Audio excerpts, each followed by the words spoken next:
पहली सुर्खी यूरोप से। यूरोप इन दिनों सूखे की चपेट में है। ग्लोबल ड्राउट ऑब्जर्वेटरी की रिपोर्ट के मुताबिक यूरोप का 47% हिस्सा ऐसा है जहां मिट्टी सूख रही है। यूरोप में पिछले 500 वर्षों में ऐसा सूखा नहीं पड़ा। रिपोर्ट में यह भी चेतावनी दी गई कि सूखे की वजह से इस बार फसल प्रभावित होगी और जंगल में भी आग भड़क सकती है। EU का अनुमान है कि पिछले 5 बरस के मुकाबले इस बार मक्का, सोयाबीन और सूरजमुखी की पैदावार घट सकती है। नदियों के सूखने के चलते जल यातायात भी प्रभावित हुआ। बिजली के उत्पादन में भी कमी आई।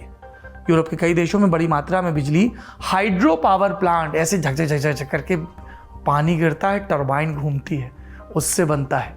लेकिन नदी सूखने से जल स्तर नीचे पहुंच गया, जिसकी वजह से पानी की रफ्तार में कमी आई है। दूसरी सुर्खी कतर से है। इसकी राजधानी दोहा में इस साल नवंबर-दिसंबर में होना है फीफा वर्ल्ड कप। उससे पहले कतर ने सैकड़ों मजदूरों को बाहर निकाल दिया। ये मजदूर सैलरी नहीं मिलने के चलते आंदोलन कर रहे थे। 60 मजदूर थे, विदेशी थे, उनको गिरफ्तार किया। उनकी मांग कि हमें वेतन दो, इस पर विरोध कर रहे थे कि वेतन नहीं मिला। लोगों ने इसको फीफा वर्ल्ड कप से जोड़ा। कई लोगों का आरोप है कि ये मजदूर फीफा वर्ल्ड कप की तैयारी में लगे थे।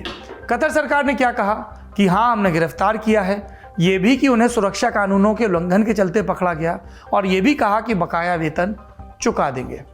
आज की तीसरी और आखिरी सुर्खी जापान से है। हमारे प्रधानमंत्री नरेंद्र मोदी जापान के पूर्व प्रधानमंत्री शिंजो आबे के राजकीय अंतिम संस्कार में शामिल हो सकते हैं।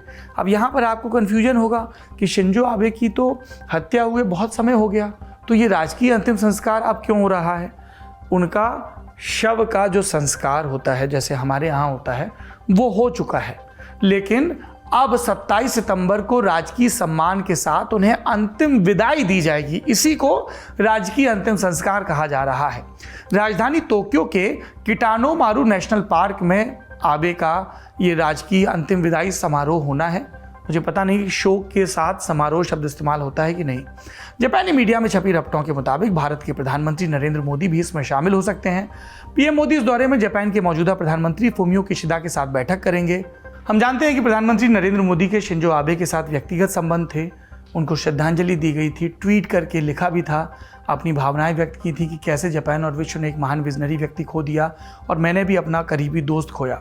भारत में एक दिन के राष्ट्रीय शोक का भी ऐलान हुआ था और माई फ्रेंड आबे सान शीर्षक से एक ब्लॉग भी लिखा गया था। जापानी भाषा में किसी के प्रति सम्मान प्रकट करने के लिए उसके नाम के साथ सान शब्द जोड़ते हैं। जैसे अगर आपको मुझे सम्मान देना हो और आप जापान से हैं तो आप मुझे सौरभ सान कह सकते हैं। पीएम मोदी की बात करते हैं। अब वो जब जापान जाएंगे तो वहां पर मीटिंग भी करेंगे। डिफेंस के मुद्दे पर चर्चा होगी। दोनों देशों के रक्षा और विदेश मंत्री भी शामिल होंगे। पिछला जापान दौरा प्रधानमंत्री मोदी का मई 2022 में हुआ था। तब वो क्वाड समिट में हिस्सा लेने गए थे। उस बारे में हमने विस्तार से एक मास्टर क्लास भी की थी। अगर आप क्वाड और साउथ चाइना सी की पूरी पॉलिटिक्स समझना चाहते हैं, मैं नक्शों के अच्छे से, और उधर की पॉलिटिक्स भी, आसियान के देशों की पॉलिटिक्स भी, तो आपको वो मास्टर क्लास ज़रूर देखनी चाहिए। आपको आज के दुनियादारी में डिस्क्रिप्शन में उस मास्टर क्लास का लिंक मिल जाएगा। शिंजो आबे के बारे में एक रिकैप करवा देते हैं आपको। 8 जुलाई को नारा शहर में चुनाव प्रचार के दौरान गोली मारकर उनकी हत्या कर दी गई थी। फिर एक मंदिर में परिवार की मौजूदगी में उनका अंतिम संस्कार किया गया था, लेकिन राजकीय विदाई तब नहीं दी गई थी, अब दी जा रही है। आबे सेकेंड वर्ल्ड वॉर के बाद राजकीय विदाई पाने वाले जापान के दूसरे प्रधानमंत्री। इससे पहले 1967 में शिगेरू योशिदा को भी राजकीय विदाई मिली थी। आज का दुनियादारी यहीं पर समाप्त होता है। हमारी विदाई का वक्त भी हो गया। उम्मीद है कल फिर मुलाकात होगी। शुक्रिया, शुभ रात्रि।